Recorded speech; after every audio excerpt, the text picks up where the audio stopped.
থেকে এই জগৎ বারবার প্রতারিত হয়েছে। কিভাবে প্রতারিত হয়েছে আপনারা হয়তো অনেকে জানেন না। কেন রাস্তায় থাকবো?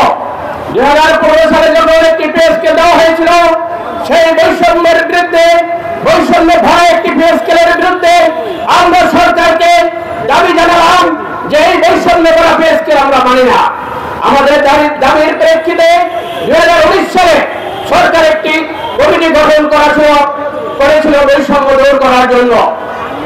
কিন্তু অত্যন্ত দুঃখের বিষয়, অত্যন্ত পরিতাপের বিষয়, সেই কমিটি এখন পর্যন্ত কোনো রিপোর্ট দিতে পারেনি। আজকে প্রায় ৬-৭টি বছর চলে গেল। এগুলি ছিল শুধু লোক দেখানো এবং কর্মচারীদের মূলা ঝুলিয়ে রাখার মতো কমিটি ছিল। আমরা সরকারকে জানিয়ে দিতে চাই, আমরা এখন আর বোকা নয়। এখন একটি অফিস সহ MA pass, degree pass, MA পাসের নিচে কোনো অফিস সহজ নেই। তাই এখন আর ধোঁকা দিয়ে পার পাওয়া যাবে না।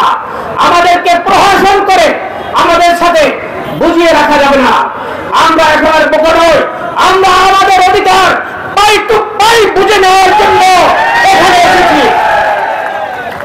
প্রিয় ভাই বোনেরা, কেন আজকে এই অবস্থান দরকার?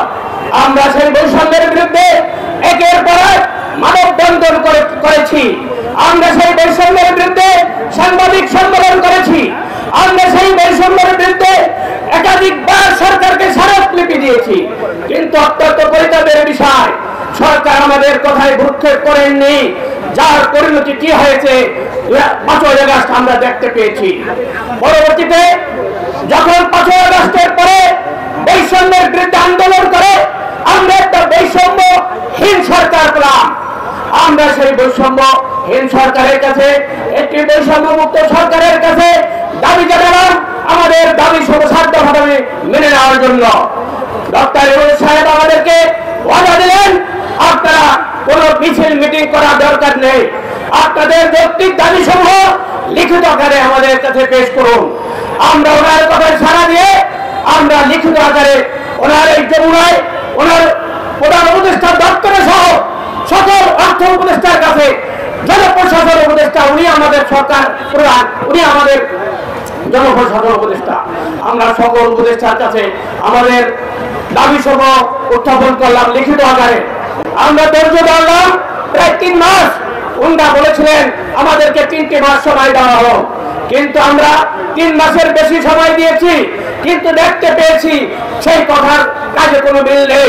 তাই আমরা এরপরে অনেকবারে একাধিকবার তাদের সাথে অফিসিয়ালি যোগাযোগ করেছি।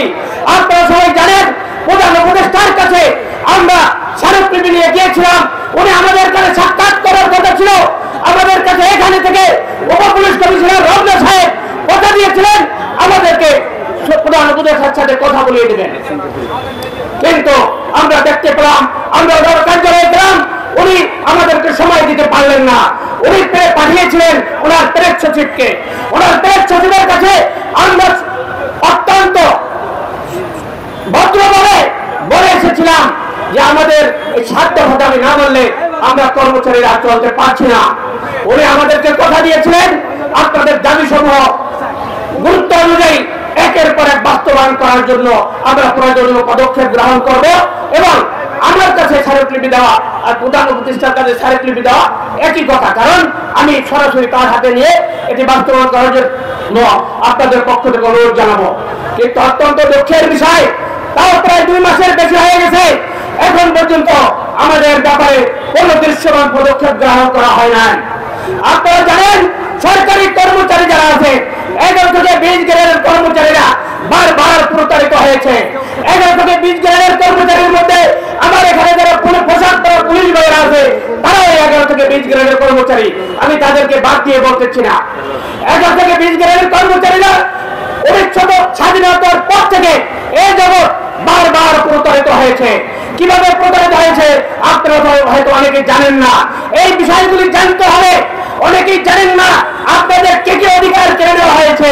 সেই বিষয়গুলি যদি আমি মনে করি আজকে আমার কর্মচারী ভাইরা জানতো, তাহলে আজকে আমার সামনে এই কোটি লোক আসার কথা নয়। আজকে অন্তত THC পর্যন্ত লোকে লোকারণ্য হয়ে যাওয়ার কথা ছিল। আমার ভাইয়েরা, আমার বোনেরা, যে অধিকার আমাদেরকে দেওয়ার কথা সেই অধিকার সম্পর্কে তারা জানেন না। তাই আজকে আমার যমুনায় আমাদের উপস্থিতির এই অবস্থা। আর যদি তারা জানতেন তাহলে অবশ্যই আজকে প্রোগ্রামে আসতেন। স্বাধীনতার পর থেকে যে কয়টি সরকার এসেছে একটি সরকারও কর্মচারী বন্ধক সরকার ছিল না আমি বলবো। তার কারণ 11 থেকে 20 গ্রেডের কর্মচারীদের 10টি গ্রেডে প্রতিটি গ্রেডের ধাপে 150-200 টাকা মাত্র ব্যবধান।